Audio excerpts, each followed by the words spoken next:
Congratulations, guys. We did it. Yay. We did it. So, first off, I'd like to thank all of you profusely for your patience and your adaptability and your honesty as we've worked together on this for the last 2 months or so.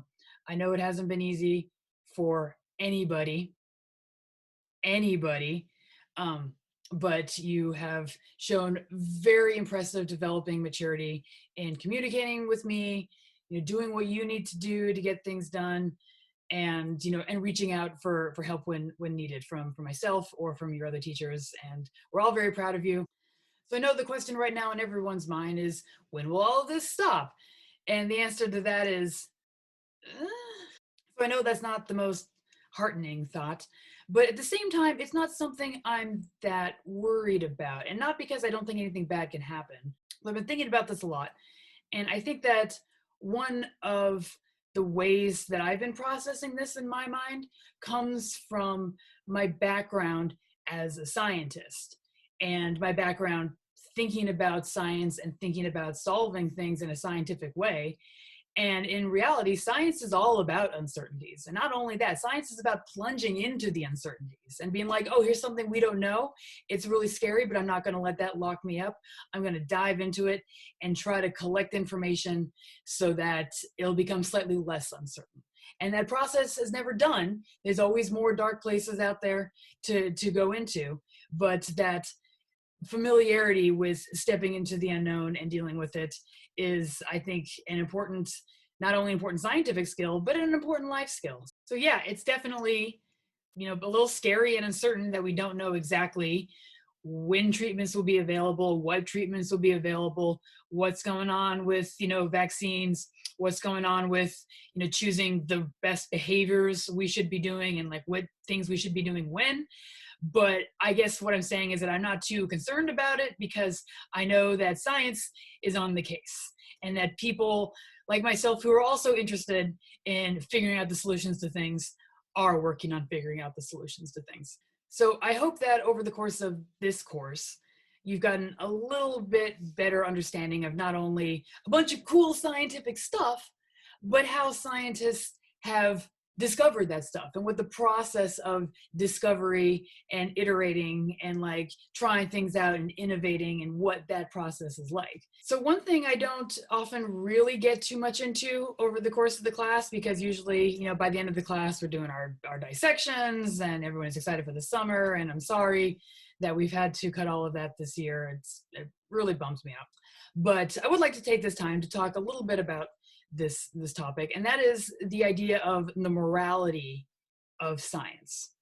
There's kind of a general cultural assumption that morality, morals, and ethics and science are two different hands, and that they are just like two different things. Like, well, over here you've got like, your humanities type stuff, and over here you got like your hard science and your math. And there's no morals in math. Like, what is that? And that's led to a common sort of like assumption about like what it then means to be a scientist and what it means to make choices as a scientist. I'm sure some of you might be familiar with a classic example of this idea of like, what it means, like what's how scientists make their choices. Yeah, but your scientists were so preoccupied with whether or not they could that they didn't stop to think if they should.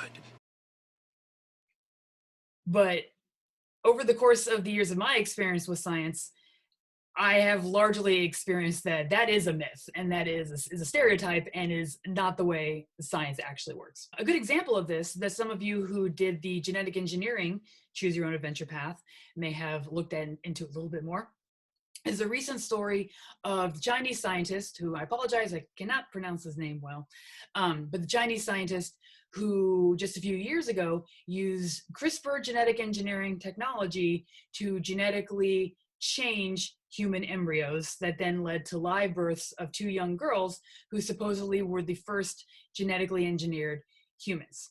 And he came out publicly about this and announced it apropos of nothing, like without any warning, to the whole scientific community. Now, yes, on the surface, it seems like that would support Dr. Ian Malcolm's from Jurassic Park, his point about scientists trying to focus on whether or not they can do the technology rather than thinking about should they even try. And so it seems to support that idea of like, well, scientists are just going to do whatever they want and they're not going to care about any of the repercussions.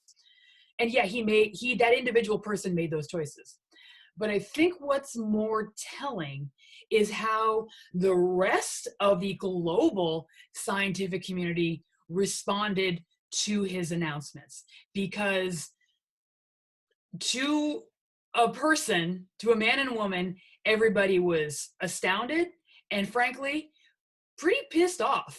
The doctor who sparked global outrage by claiming to produce the world's first genetically modified babies faced his peers for the first time at this conference in Hong Kong. As you can see, there's a big demand to know exactly what you did. How you understand your responsibility to these children. He was grilled by bioethicists, regulatory experts, and fellow doctors, but he remained sketchy on the details of his experiment. I don't know how to answer this question. There has been a failure of self-regulation by the scientific community. Shenzhen-based He Jinkui used a gene editing technology called CRISPR to engineer twin girls whose DNA was designed to resist the HIV infection. The news of the birth startled the scientific community. The general feeling amongst the scientific community is that we shouldn't go ahead yet, but you went ahead without really discussing with people. That's how it seems. As someone who's been involved in the genesis of the CRISPR-Cas9 gene editing technology, I feel deeply disturbed. It's inappropriate and something that we had been working hard to avoid. Why you choose to cross this line? What is our responsibility as scientists and doctors? May we know your future medical care plan for these babies? How did you convince the parents? Scientists here are worried about the safety of the CRISPR technology, and many cast doubt on whether He really did what he claims. His experiment would be banned in many places such as the US. For his part, He says he supports using gene editing for diseases and not for improving humans. After the initial backlash, a bunch of regulatory agencies, Chinese government agencies, international science agencies, looked into his research more and eventually stopped all of his research until we have better, regulations and understandings of what it means to genetically engineer humans for non-medically required reasons.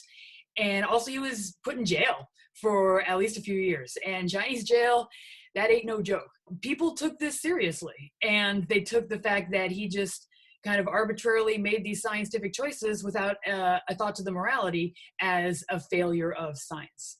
So yeah, he is a scientist who made some individual morally questionable choices, but science isn't individuals. Science is communities, and more importantly, they're communities of humans. And human communities tend to work together to try to encourage choices that benefit humans. This is the sort of thing that I've seen many times over the course of scientific research. Every single college or university or research group that I've done research at has laws and rules about how to make moral and ethical decisions in your research. And that's not going away anytime soon because people know that this is the right thing to do. But on a more kind of abstract level, I've thought about this a lot over the course of my personal education. And what I've come to realize is that not only can science make its own moral decisions, but what I think science allows us to do is overcome our own personal biases to put us in a place, an objective place, where we're not influenced by a bunch of the stuff that we come around with. And from that objective place, that gives us a better position to make moral choices that, again, aren't influenced by our own baggage, aren't influenced by our own assumptions, and are more open to the deeds of those who are different than us. Probably one of the best examples of this, and the sort of thing that you guys have explored in your history classes, is the fact that throughout human history, time and time again, groups in power have used the fact that some other groups of people are different in some ways because they look different or they act different or whatever, but they've used those differences as justifications for the argument of, well, they're not real humans. We're the real humans. They're different. They're anti-humans. They're not humans. Therefore, we can do whatever we want to them, whether that be slavery, genocide, all of that bag of hate that unfortunately humans just keep drawing from over and over again. But in recent years, what science has done is, for the first time, allowed us to start to crack open that argument and let the light in to hopefully start to dissolve the rest of it by showing that on a genetic level, humans are pretty much the same. Yeah, we have some slight individual differences that give us different hair color, skin color, predilections to digesting dairy products or not digesting dairy products. But really, those are all just examples of normal genetic variation in a population. And some of you looked at that a little bit during the Y sex path of your Choose Your Own Adventure. So genetic variation is normal, but that doesn't make you not one of your species. It just makes you slightly different. You have to have a lot of differences built up in order to be considered a new species.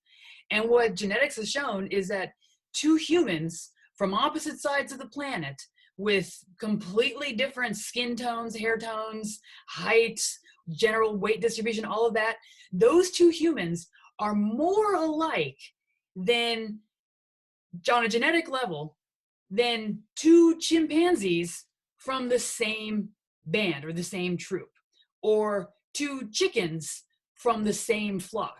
There's more genetic differences between those individuals who are still clearly the same species and clearly live together, but there's more genetic differences between those than humans all around the world. And so it really shows that there is no argument that certain groups of humans are different than others, and certain groups of humans just on a scientific level deserve to have these things happen to them. No, science shows us that objectively we are all the same. Great. From there, then you can reflect on that to make the correct moral decisions as you think about what should or should not happen to people, or what should or should not be allowed. So finally, bringing it back around to current events, all of the events that are happening in terms of understanding what's happening with COVID-19 and understanding how it works and the best ways to treat it, all of that are, I feel, examples of this best case scenario of science in action for moral purposes. A specific personal example, a very good friend of mine, Dr. Eric Hall, we've been friends since 4th grade. He has a PhD in chemistry from Stanford University, and he works in biotech, and he has been working for this whole time on testing kits for COVID-19 and trying to develop better testing kits for COVID-19 that are cheaper to produce, that respond faster, that are more reliable, specifically because it is the right thing to do. His company actually kind of put aside some of the other stuff they were working on so that they can work on these kits. And Eric himself, you talk to him, obviously online rather than in person, but he's been pulling 12, 14-hour days for weeks because he is so dedicated to doing this project that will help people. And he's come home sometimes and talked online about how he's worried about if he makes a mistake, what does that mean for somebody who might get sick and not be able to get help? And what does that mean for the overall process? And we've had to calm him down, be it's okay. Sometimes mistakes happen. But again, it shows that this is an actual scientist from some of the best research institutions in the world whose everyday existence right now is focused on trying to help people. And he is not alone. There are research paper after research paper coming out from scientists all around the world who are trying to get their research out as fast as possible to help people. And they're trying to share reagents, which are chemicals you use in lab. They're trying to share them between labs so that people can get their work done. I'm seeing these papers come out where the names are an absolute rainbow of ethnicities because researchers in China are sharing data with researchers in Sweden. They're sharing data with the CDC and all of this stuff. They're trying to work together to help people in this time above and beyond whatever personal biases, whatever political arguments. It's it doesn't matter. The science says we need to get the information and then make choices with it that will help people. And quite frankly, I can think of no better visceral example of what it means to be a scientist and make scientific decisions versus not than the fact that right now it is not scientists standing up on the news and arguing that maybe it would just be easier to let old people die. And it is not scientists collecting a bunch of homemade tactical gear and staging armed attacks on public property in order to make some arguments on how they really, really need to get a haircut right now. None of those people are scientists, and none of those people are making arguments to help people. They're making arguments to get attention. They're making arguments to have their lives be a little bit easier right now. They're making arguments that making money is more important than saving people's lives. And it pisses me off every day that I and my friends that I know that have spent our lives trying to develop better technology and better information for people are being shoved to the side so that these people can get a couple minutes of fame and cause a whole flurry of clicks for no functional point. It's just spinning wheels and it's not getting anybody anywhere. So as you go off into your summer and you will be continued to, see information and like see stuff coming around, but just keep in mind that the things to think about are what is going to help people, what is good for other people, not just what is comfortable for you, as I said before, not as just like, well, this is what I really need right now, but what are the things that are coming from actual scientists who are doing actual collaborative and, evaluated research. What are they saying? Because maybe that's where we should start, because that's ultimately where we want to be, is in a position for the common good and a position for the continued advancement of our society. So I know most of you aren't going to go on in science, but I hope that you keep these things in mind as you do continue with your educational career, because there will be a future educational career. Just for a while, things will have to be adaptable. Things will have to, be creative, but that's what life is, honestly. Life is adaptable and creative. And when new challenges come up in the environment, well, luckily, hopefully somewhere out there, there's a new idea, there's a new gene that allows everybody to be like, hey, maybe let's try this instead. So thank you guys for being in my classes this year. I look forward to seeing you in person, hopefully sooner rather than later. I'm around all summer, as everybody is. So if you have questions or just want to say hi, drop me a line. I'd love to hear from you. But in the meantime, stay safe, go outside, and wash your hands. And stop touching your face.